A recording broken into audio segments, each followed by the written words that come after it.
Bom dia, irmãos. Sempre um prazer estarmos aqui juntos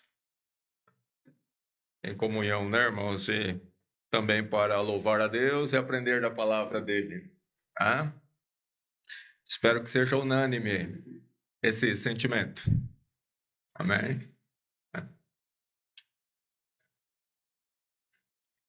Essa unanimidade é muito importante. Irmãos, abram as Bíblias lá em 1 Samuel.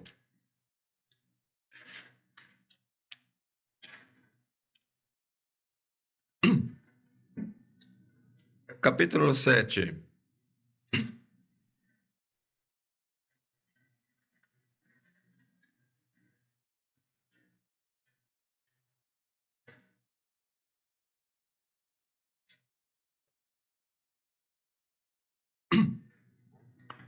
Nós vamos ler do 2 até o versículo 9.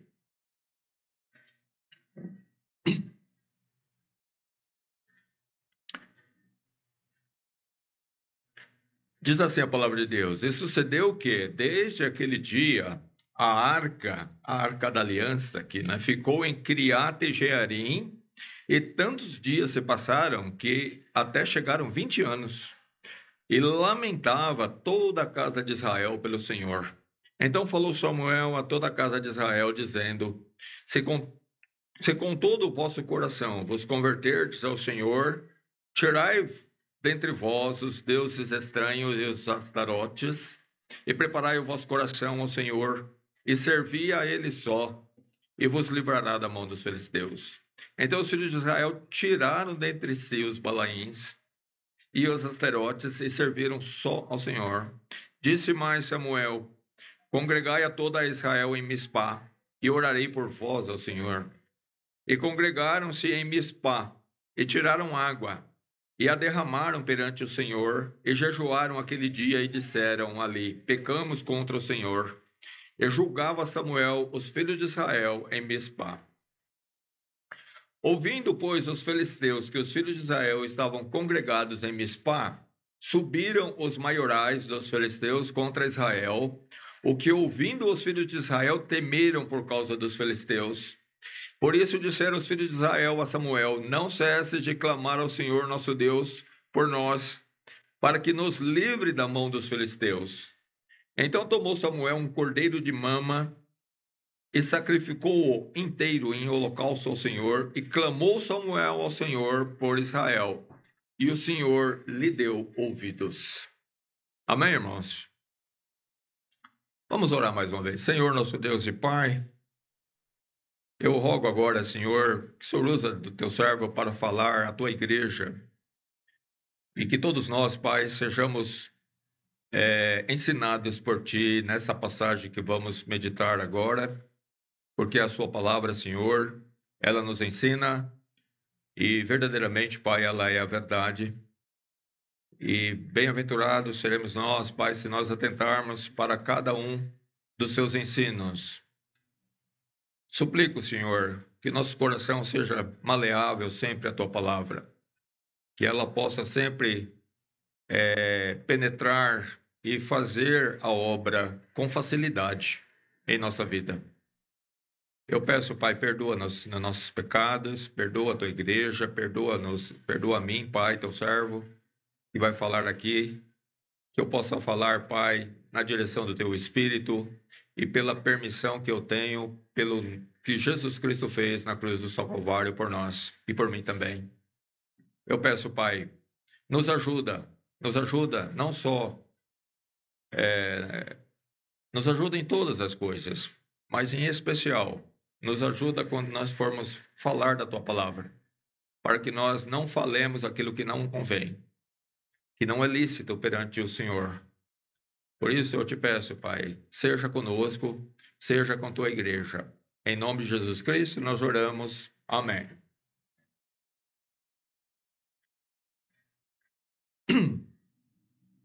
Eu vou abandonar minha Bíblia agora um pouquinho. Os irmãos continuem aí, porque está aqui. Irmãos, quanto mais passa o tempo, a gente vai se convencendo, né, de coisas. Vai chegando à conclusão de muitas coisas. E, de fato, eu tenho chegado à conclusão, né, não que eu não duvidasse, mas que a palavra de Deus é realmente verdadeira. E que nosso Deus realmente não muda. E que verdadeiramente ele não se deixa enganar. Essas são conclusões, irmão, que na medida que o tempo vai passando, experiências e o que a gente lê da palavra de Deus, a gente vai chegando a essas conclusões. Deus é realmente quem ele diz que é. O ser de Deus realmente é o que ele diz que é. E não tem outra alternativa a não ser entender e aceitar e se adequar. Porque, do contrário, não tem conversa. Em outras palavras, né? O ser de Deus imutável, né? Sendo quem ele é, santo, santo, santo, justo em todos os seus caminhos, santo em todas as suas obras, enfim, Deus é Deus.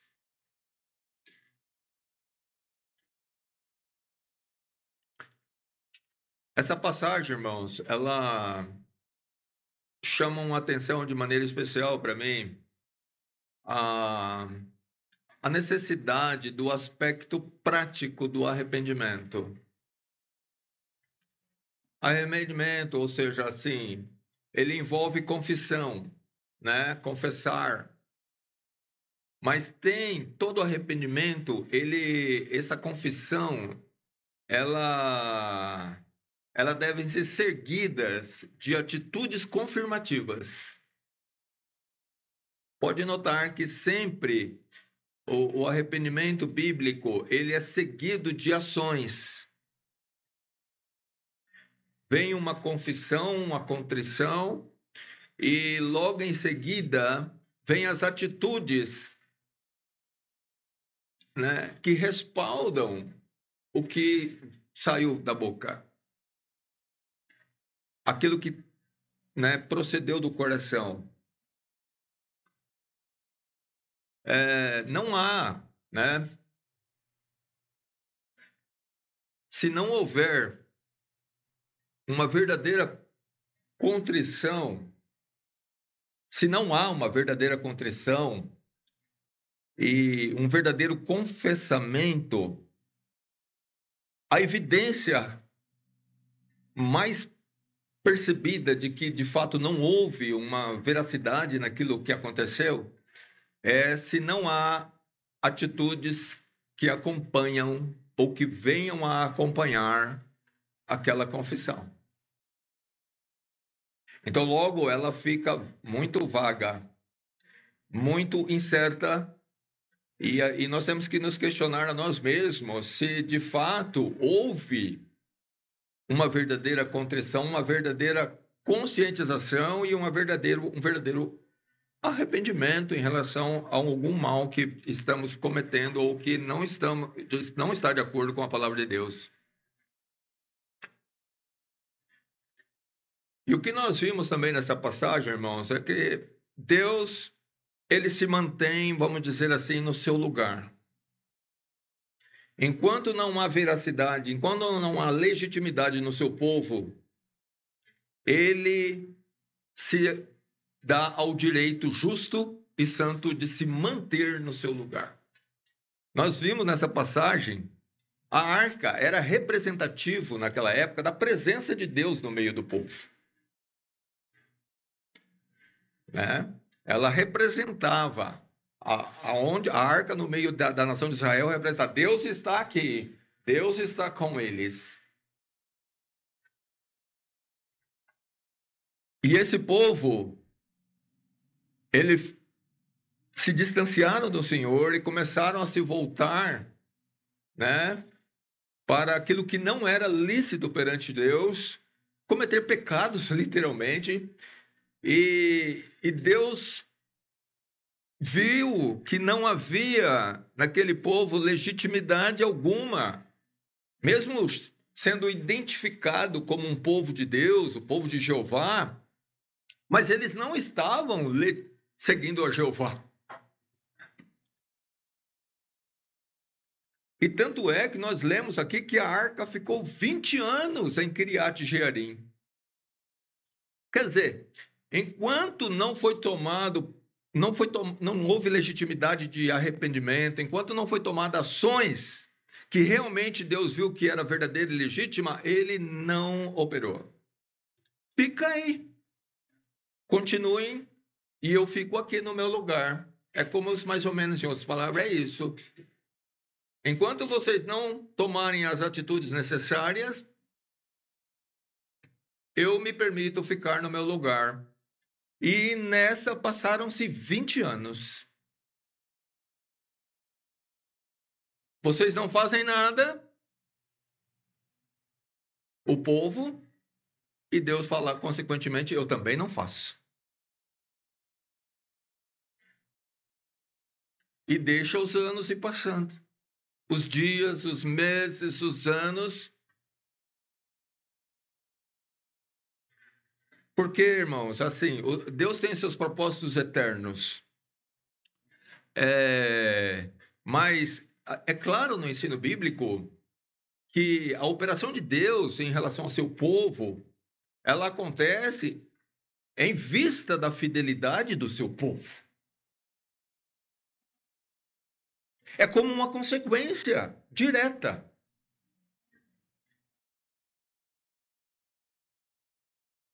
Logo, esse povo aqui estava em falta com Deus.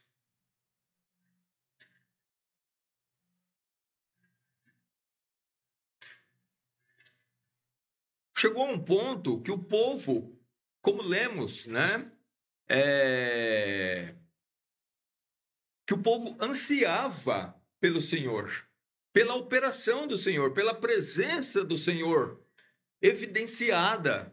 Deus não estava operando. A verdade era essa. Eles perceberam que Deus não estava operando. Deus não estava com eles. Eles ansiavam pelo Senhor no sentido, nós queremos que Deus volte a estar conosco, a operar em nós e por meio de nós. Mas isso não acontecia, porque havia pecado. Tinha que ser tomado providência. Havia um impedimento para que essa comunhão voltasse a acontecer de forma prática, de forma percebida. A operação de Deus sendo percebida, o poder de Deus operando e sendo percebido. Isso tinha que haver um verdadeiro arrependimento da parte daquele povo. Tinha que haver uma verdadeira contrição.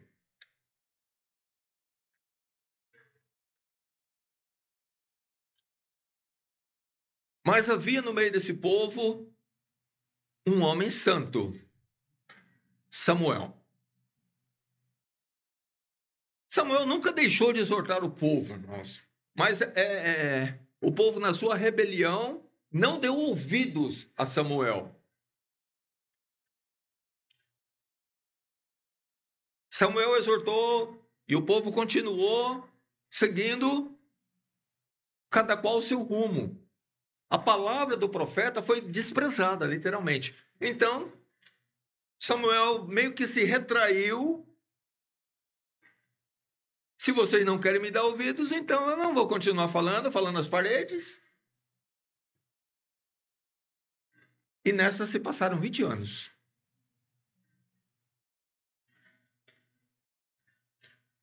Até que houve aquilo que realmente importa para Deus. Verdadeira contrição, verdadeiro arrependimento. Verdadeiro suspirar por Deus. O desejo da presença de Deus. E foi o que aconteceu com esse povo. E no versículo 3, nós vemos, então falou Samuel a toda a casa de Israel, dizendo: se com todo o vosso coração vos converterdes ao Senhor, Tirai dentre vós os deuses estranhos Astarotes, e preparai o vosso coração ao Senhor, e servi a Ele só, e vos livrará da mão dos filisteus. O povo de Israel, irmãos, eles estavam sendo oprimidos pelos filisteus. Eles haviam perdido a guerra, eles estavam subjugados como consequência do pecado. Deus pune o seu povo, Deus castiga o seu povo, Deus corrige o seu povo. É aquilo que nós temos para os nossos tempos lá em Hebreus. Deus entregou o povo de Israel na mão dos filisteus, porque havia pecado no meio do povo. E como não houve arrependimento, Deus permitiu que esse estado de subjugamento, né, de submissão aos filisteus, se arrastasse por 20 anos. Até mais. E o povo naquela condição miserável. Mas por quê? Porque não havia verdadeiro arrependimento neles. E Deus, irmãos, que sonda os corações, Ele sabe. Obviamente que o povo continuava fazendo seus sacrifícios, observando as luas novas. Mas Deus não se deixa enganar. Isso era um culto vão da parte deles, porque na verdade não havia legitimidade de coração. E é o que realmente Deus quer. Legitimidade a partir do íntimo. Os cultos, as cerimônias, elas têm que ser como, vamos dizer assim, a cereja do bolo. Mas o principal é um coração voluntário servindo ao Senhor. Um coração santificado, justo, ações que comprovam o temor do Senhor verdadeiramente, fé no Senhor verdadeiramente, amor ao Senhor verdadeiramente, devoção ao Senhor verdadeiramente e desejo de servi-lo verdadeiramente. Deus quer ver exatamente isso.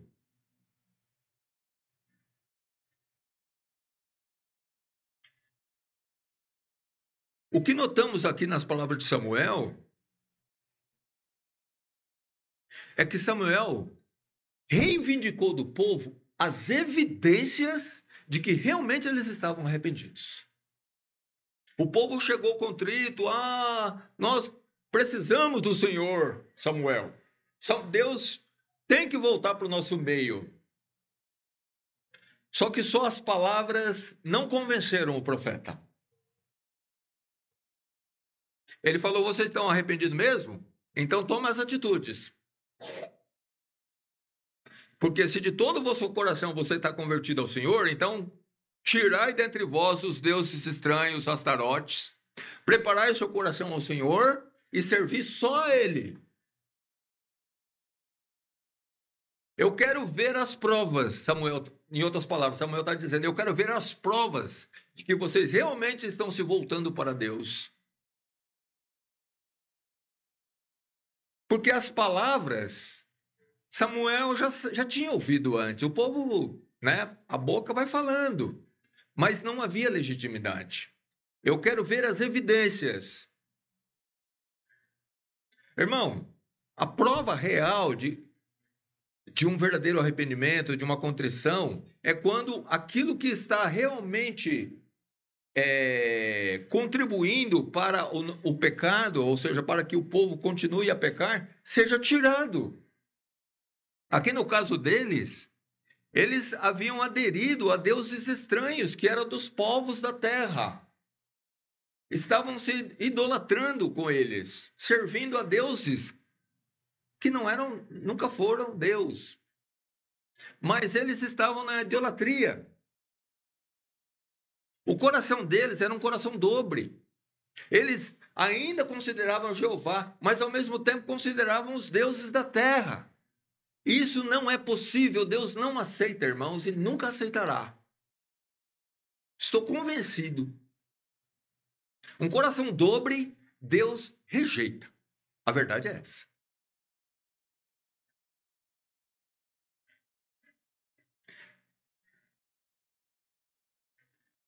Por isso que Samuel fala de todo o vosso coração.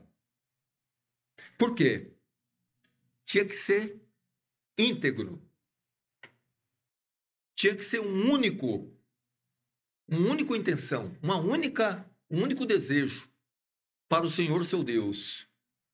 Nunca dividido, partilhado.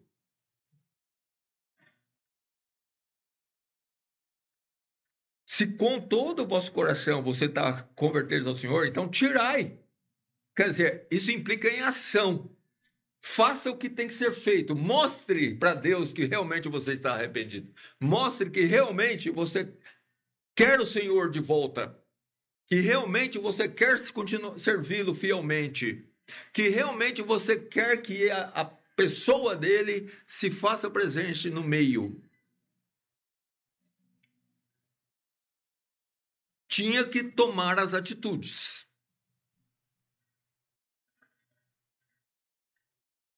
Eu não creio, irmão, que todo o povo era idólatra.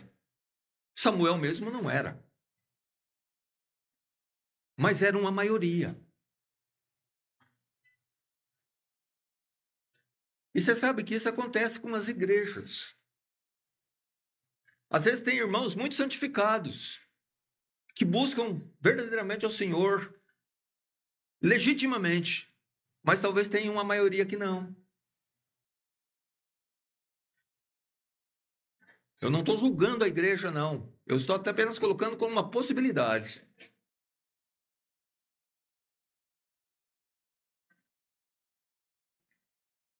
É preciso, irmão, servir somente ao Senhor.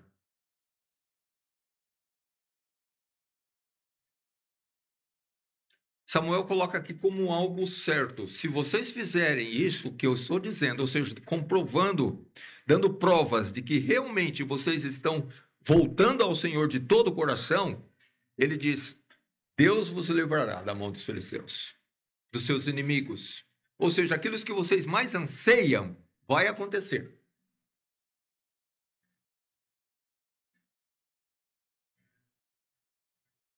Nós também temos nossos anseios. E eles podem acontecer. Se Deus tiver grande prazer em nós. A mão do Senhor, irmãos, como escreveu o profeta Isaías, ela nunca esteve encolhida. Ela nunca, de forma que não possa salvar, como diz o profeta.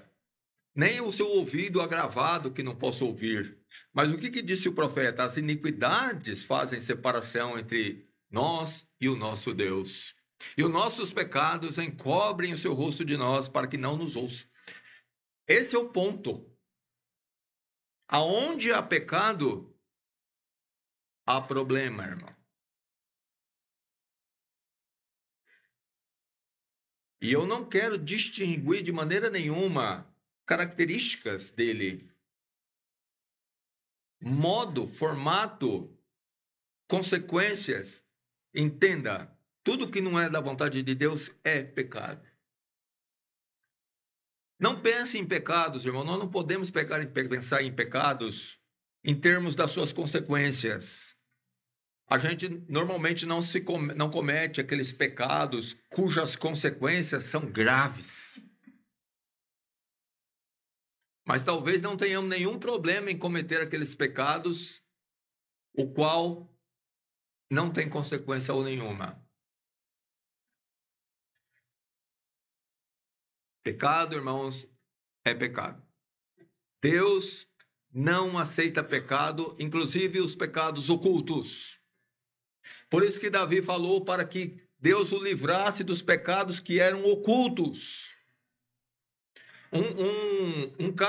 Um exemplo muito nítido, muito claro nesse contexto é o pecado de Acã. Ninguém sabia, senão Deus e o próprio Acã e sua família, que ele tinha pegado uma capa babilônica e mais algumas peças lá de Jericó. Estava escondido. Mas que mal tem? Ninguém, não está afetando ninguém. Ninguém nem sabe. Mas Israel perdeu uma batalha por conta daquele pecado oculto de Acã. Ali, irmãos, aquela passagem, ela me deixa, né?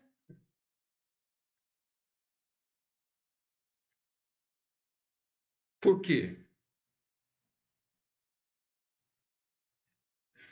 Me faz mostrar a mim e a igreja, irmãos, que ai dos pecados ocultos, cuidado dos pecados ocultos.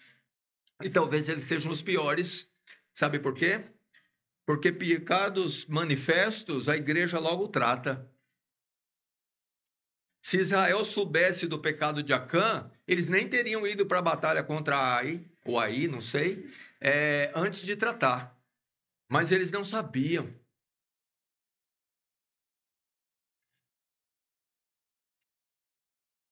E eles foram para uma guerra sem a presença do Senhor, sem as bênçãos do Senhor. E o resultado deu no que deu, perdeu. Fugiu. Mas o que aconteceu, Senhor? Mas não era para acontecer desse jeito?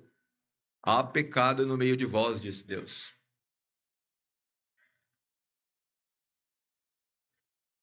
Enquanto o pecado não é tratado, irmãos, Deus se mantém no seu lugar. Nós carecemos das bênçãos de Deus. Essa igreja carece das bênçãos de Deus para se manter viva, para crescer, para levar o evangelho da graça de Deus avante, para servi-lo, para adorá-lo de todo o coração. Porém, algumas coisas podem nos impedir. E cada um de nós temos a obrigação de considerar a nossa vida à luz da palavra de Deus. Em todo o seu contexto.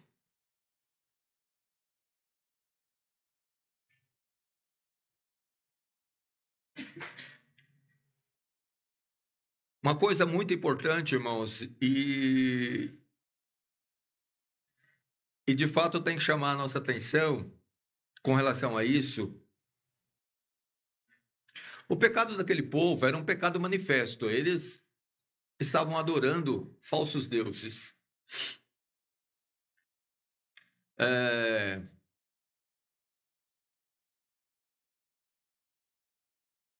E eu vou dizer uma coisa, eles já estavam meio que enraizados no mal. E esse é um problema.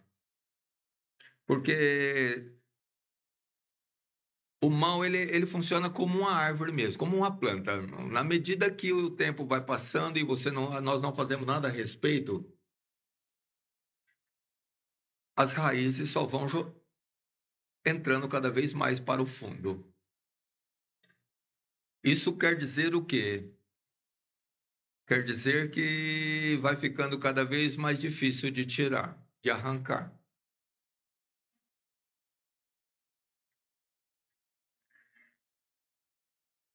Tirar um arbustinho, uma plantinha é fácil, mas tenta tirar uma árvore como aquela ali do chão. Nós temos que tomar cuidado, irmãos. O pecado sempre pode levar uma pessoa mais longe do que ele imagina e ter um preço mais alto do que realmente ele considerava pagar. Pecado é pecado. E ele sempre terá consequências. Com relação ao pecado, irmãos, é importante considerar que o pecado ele não acontece só no campo das ações. Eu creio que nós temos que tomar muito cuidado, irmãos, com pecados que acontecem no âmbito do nosso coração. Eu estou falando de pensamentos pecaminosos. E estou falando também de sentimentos pecaminosos. E esses podem ser muito mais do que os pecados práticos. Pode ser que esteja acontecendo dentro do campo, né, do abstrato, daquilo que não se pode perceber, daquilo que está invólucro, guardado dentro da cabeça e do coração.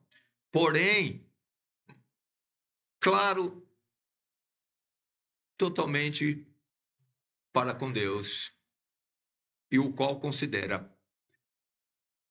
O julgamento de Deus, irmãos, no juízo final, o julgamento de Deus em relação ao pecado, de fato, é a partir do coração, e não das ações em si. Isso está muito claro na palavra de Deus. Quando Deus julgar o povo, ele vai julgar pelo que passou no coração. Obviamente que ele vai considerar as ações também, mas o julgamento começa no coração, na mente.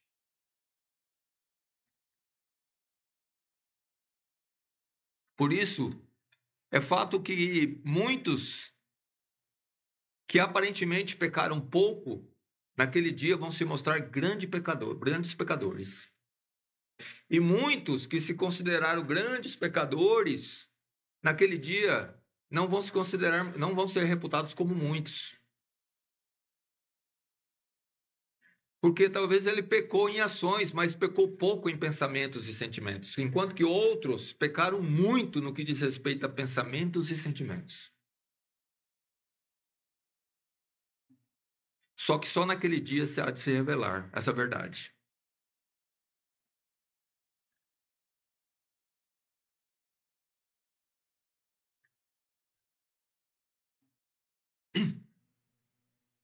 Nós temos que considerar, irmãos, que no campo do pecado, Tiago fala de um pecado estranho até. Ele diz, aquele que sabe o bem que deve fazer e não o faz, comete pecado. Então, isso me faz redarguir a mim mesmo. Não basta eu não adulterar, não matar, não roubar, não mentir.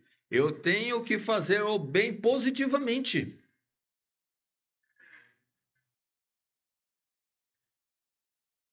Não é só o aspecto negativo, existe aquele aspecto positivo. Veja, meu, dentro do contexto do Novo Testamento e das instruções do Senhor Jesus Cristo a nós, que não existe só aquela questão de não podeis fazer isso, não faça isso, não faça aquilo. Mas existe aquele outro lado que diz, faça isso e aquilo outro. Ou seja, faça aquilo que eu te ordeno, faça aquilo que eu estou determinando para que a sua igreja faça. É positivo. E se nós não fazemos, eu entendo que eu estou em pecado. Não basta eu me abster das práticas pecaminosas e dos pensamentos, enfim, do pecado como um todo. Eu tenho que agir beneficamente conforme a instrução da palavra de Deus. Tem que ter a ação. A palavra de Deus fala dos dois. Ela fala tanto daquilo que nós não podemos fazer, mas ela fala muito daquilo que nós devemos fazer. O bem que nós devemos fazer. E se nós não fazemos o bem que nós devemos fazer, então nós cometemos pecado. Pecado de omissão. De desrespeito à ordem do Senhor Jesus Cristo. Jesus deu uma ordem à sua igreja. Essa ordem foi imperativa.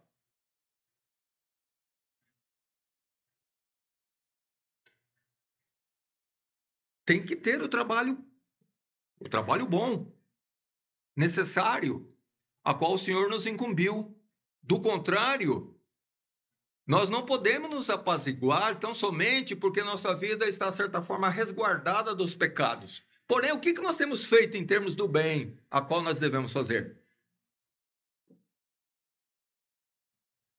No começo do ano, lembra? Nós fizemos um acordo aqui em sessão de negócio de que nós seríamos evangelistas nesse ano. que nós iríamos evangelizar, inclusive separamos um dinheiro para isso. Irmão, eu estou em falta clara perante Deus, porque Deus não esqueceu daquilo que nós combinamos com Ele lá no começo do ano. E do qual não saiu do papel.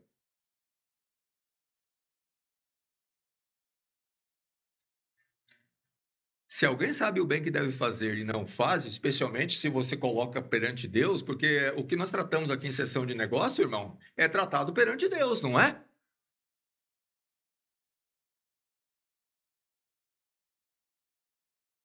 Nunca foi para frente.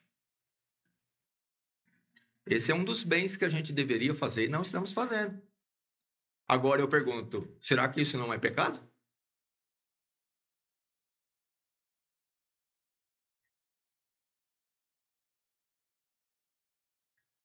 Na continuidade aqui, no versículo 4, os filhos de Israel, irmão, eles fizeram o que Samuel pediu.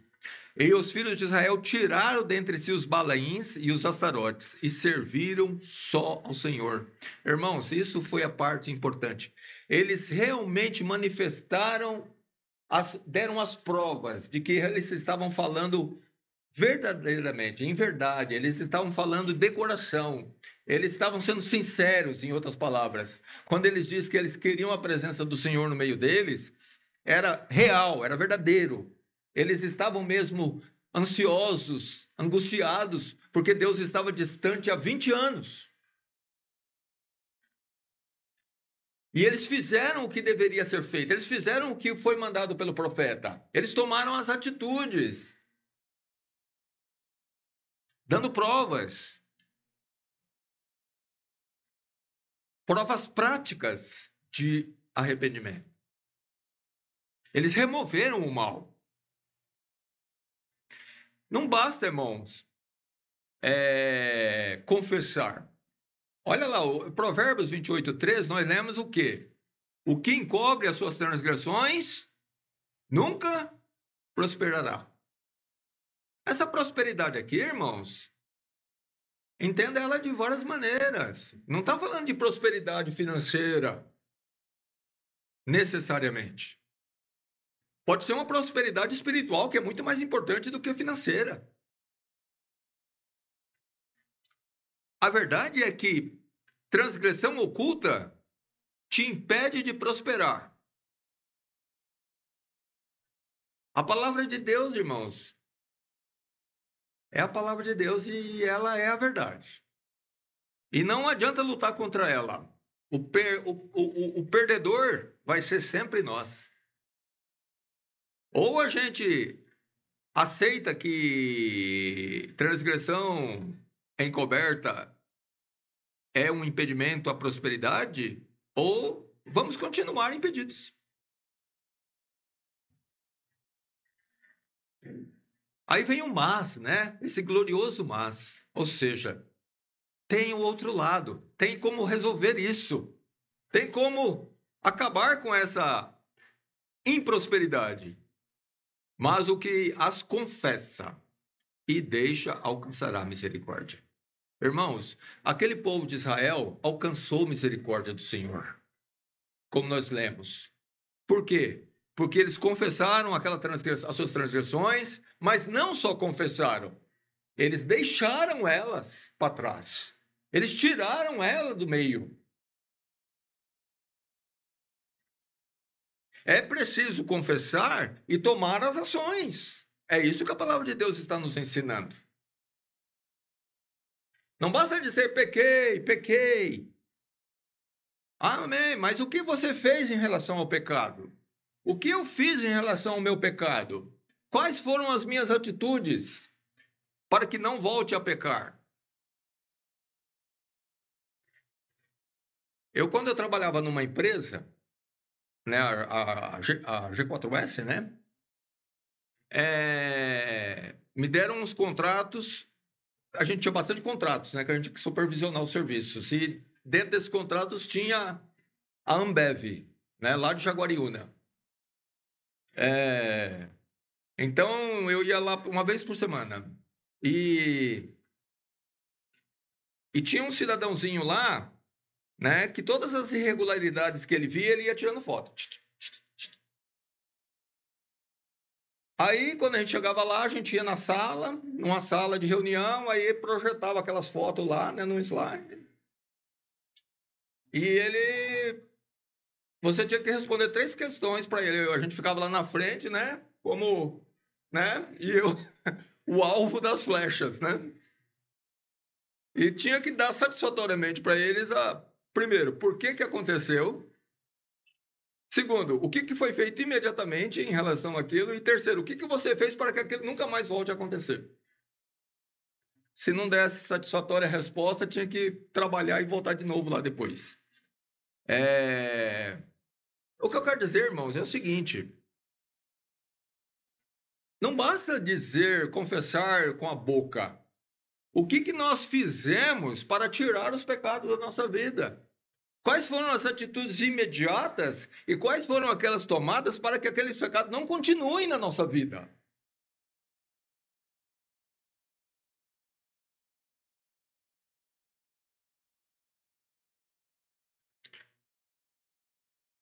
Por isso que Samuel falou não só antes de falar para eles tirarem os Astarote, os Baalins, ele disse: preparai os vossos corações.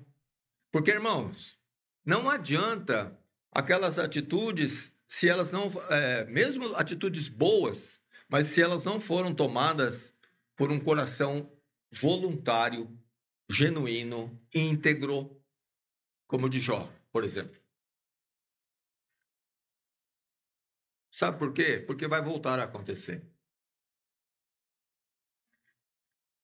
A gente tem que tomar muito cuidado, irmãos, se nossas ações estão sendo realmente por conta do amor a Deus, temor a Deus, fidelidade a Deus, ou simplesmente por questões de consequências. Isso não é legítimo. Aí de Samuel: congregai todo Israel em Mispá, depois que ele viu, né, o povo tomando as atitudes, e orarei por vós ao Senhor. Essa oração de Samuel, irmãos, não era uma oração, aquelas orações intercessórias, né, dos seus líderes, os líderes do povo de Deus, para que Deus tivesse misericórdia do povo, né? Eles oravam muito mais para que Deus não tivesse compaixão do povo do que orando para que Deus beneficiasse o povo, né? Pode notar no contexto bíblico que muito mais eram as orações para que Deus poupasse o povo, porque sempre havia pecado. Mas nesse caso não. Já houve o arrependimento, houve o tratamento. Então Samuel se sentiu à vontade para orar para que Deus voltasse a abençoar o povo, voltasse a estar com o povo e abençoar o povo. Nesse sentido que ele disse: eu vou orar por vós ao Senhor. Como ele disse: Senhor, vocês viram, o Senhor viu as ações do teu povo, viu como eles se arrependeram, viu que eles tiraram os falsos deuses. Senhor, volta agora para o povo.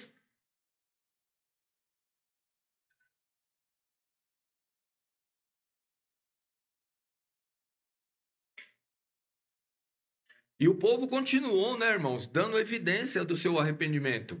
Porque eles se congregaram em Mispá, como Samuel havia dito, né? E eles tiraram água e derramaram perante o Senhor. Era uma atitude também que demonstrava, né, submissão, humildade, né, arrependimento. E jejuaram aquele dia.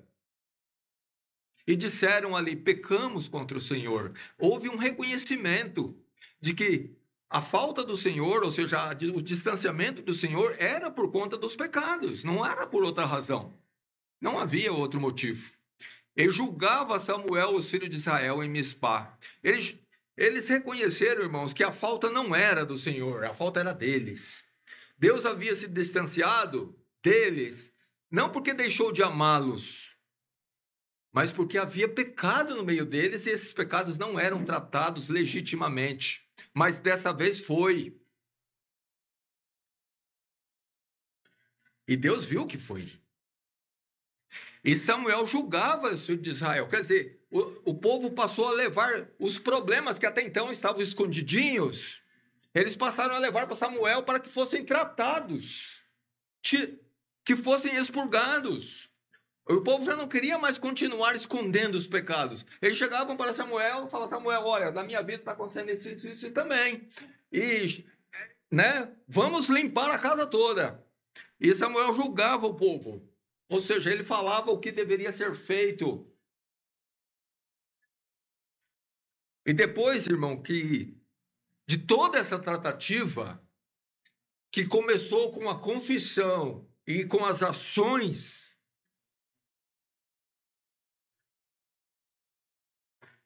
aí Deus ouviu. Aí Deus realmente se aplacou da sua ira para com seu povo e voltou-se para ele.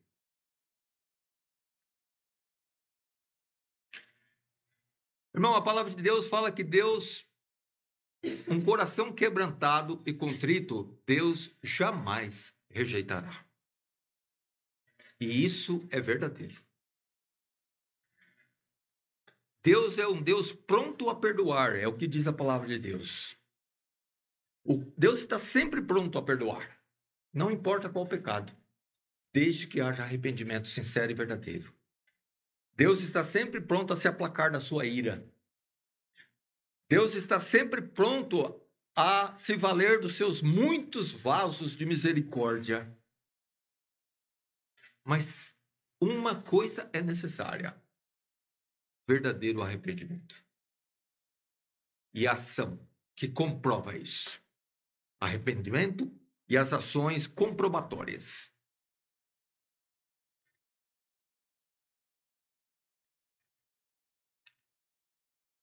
Depois de tudo isso, os filisteus, né, que até então estavam subjugando Israel, viram que ele estava congregado em Mispá e falaram: esse povo está se rebelando contra nós. O mal, vamos subir contra eles.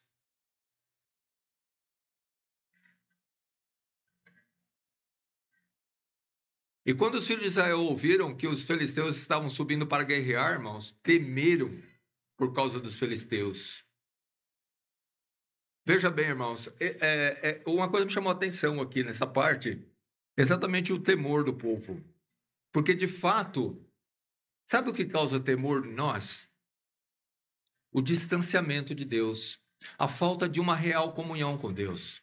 Quando a gente teme muito, irmãos, isso é um indicativo de que nossa comunhão com Deus não está muito boa, não. Isso traz insegurança, incerteza. Será que Deus ouviu a nossa oração? Será que Ele voltou-se para nós? E agora? Porque quando a pessoa está segura em seu Deus, irmãos, Deus tira fora todo o temor. Ele lança fora o temor. Temor é sinônimo de pecado.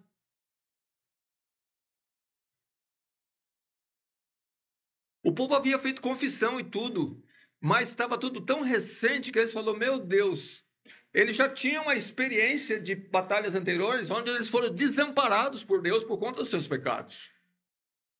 E eles estavam totalmente inseguros. Eles se voltaram somente para aquele homem que eles tinham a consciência de que realmente Deus ouvia. Era fiel, Samuel. Sabe, irmãos, como é importante ter pessoas fiéis no meio do povo de Deus. Às vezes, eles são literalmente a salvação da pátria. A gente nota isso, né? Especialmente no Velho Testamento, mas até no Novo. Os apóstolos no Novo. Moisés. Quantas vezes Moisés não intercedeu por aquele povo? Quantas vezes esse Samuel aqui não orou para esse povo? Até quando ele foi rejeitado pelo povo, ele falou: longe de mim que eu peque contra o Senhor, deixando de orar por vós. Ah, como é importante, irmãos, pessoas consagradas genuinamente no meio do povo de Deus, que possam interceder por eles e ser ouvido. O temor dos filhos de Israel, irmãos, é porque eles olhavam o seu histórico e via seus pecados. Mas eles já foram confessados. E eles já foram deixados. Mas havia ainda a insegurança, aquele resquício ainda daquela vida de pecado de outrora, mesmo que já tinha sido tratado, mas faltava ainda a experiência com Deus, da ação de Deus operando.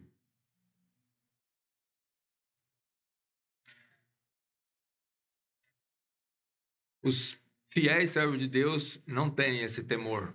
Nós vemos o caso, né? Casos como de Davi, Eliseu, né? Eles não temiam o inimigo, porque eles estavam seguros no seu Deus. Mas não era o caso do povo aqui.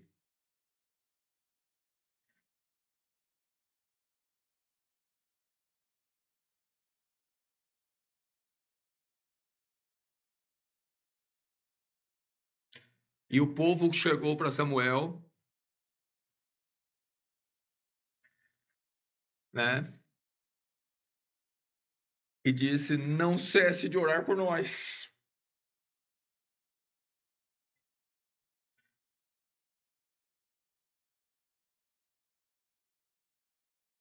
Não cesse de clamar ao nosso Deus por nós, para que nos livre da mão dos filisteus.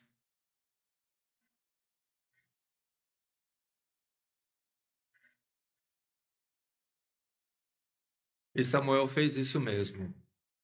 Ele estava ali para interceder pelo aquele povo que ele amava. Era o povo de Deus. Mas é uma coisa importante, irmãos, que eu vejo aqui, né? Mesmo Samuel sendo o homem consagrado que foi, antes de orar ao Senhor, ele tomou uma atitude. Ele tomou um cordeiro de mama e sacrificou inteiro em holocausto ao Senhor. Samuel não se sentiu à vontade de interceder pelo povo sem o cordeiro, sem o sangue, sem a intercessão do Cordeiro de Deus. É pelo Cordeiro de Deus que eu chego até vós, ó Deus, para interceder pelo povo. É por ele. E clamou Samuel ao Senhor por Israel, e o Senhor lhe deu ouvidos. Veja, irmãos, que a consequência de uma tratativa necessária. Tinha pecado, foram tratados devidamente. Foi tomadas atitudes, foi feita confissão e tomadas atitudes. Foi feito o que precisava ser feito. O povo se humilhou perante o Senhor. Deus resiste o soberbo, mas humildes ele sempre vai estar aceitando, ele sempre aceita. E o povo verdadeiramente se humilhou perante Deus, jejuou, confessaram os seus pecados, trataram todos eles perante o profeta. Então, quando o inimigo chegou, eles clamaram ao Senhor e Deus ouviu. O ouvido de Deus, irmão, não está impedido de ouvir, mas tem coisas que impedem ele de operar. E ele não vai fazê-lo se não for tratado. Essa é a mensagem dessa passagem. Essa é a grande mensagem dessa passagem. Não importa o quanto você tenha feito, mas desde que haja verdadeiro arrependimento, verdadeira confissão e que seja tomadas as providências necessárias, Deus se volta. Ele sempre está pronto a se voltar. Ele se voltou para esse povo. O povo não tinha a mínima chance de guerra contra os filisteus. Os filisteus eram muito mais fortes. Tinha muito mais armas, muito mais condição. Eles seriam massacrados, a verdade era essa. Mas Deus trovejou sobre eles.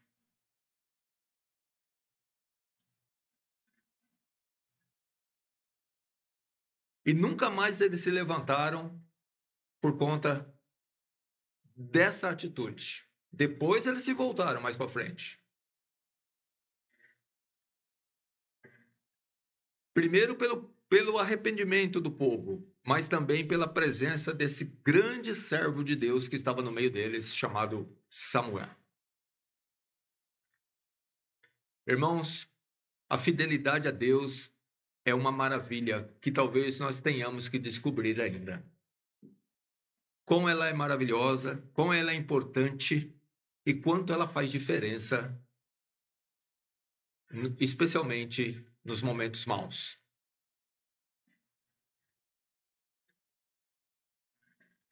Deus se voltou para eles e os socorreu na hora H, no momento oportuno. A misericórdia de Deus se fez presente, a graça de Deus se fez presente, o poder de Deus se fez presente. Amém, irmãos? Que nós possamos crer, irmãos, que é dessa forma que Deus opera e não outra. Que todo pecado tem que ser confessado. E que se tem atitudes a serem tomadas, providências, elas devem ser tomadas. E Deus vendo toda essa operação, todo esse voltar para Ele, Ele vai operar. A graça dele não vai deixá-lo inerte. Ele vai operar por amor. O amor dele vai constranger, porque Deus ama. E Deus está sempre pronto a perdoar. Ele está sempre pronto a se voltar para seu povo. Ele está sempre disposto a operar. O poder de Deus está querendo operar. Mas tem coisas que impedem. E quem tem que remover somos nós. Então nós precisamos fazer o que precisa ser feito. Se há alguma coisa a ser feito, em mim, em você, meu irmão, então vamos fazer. Amém?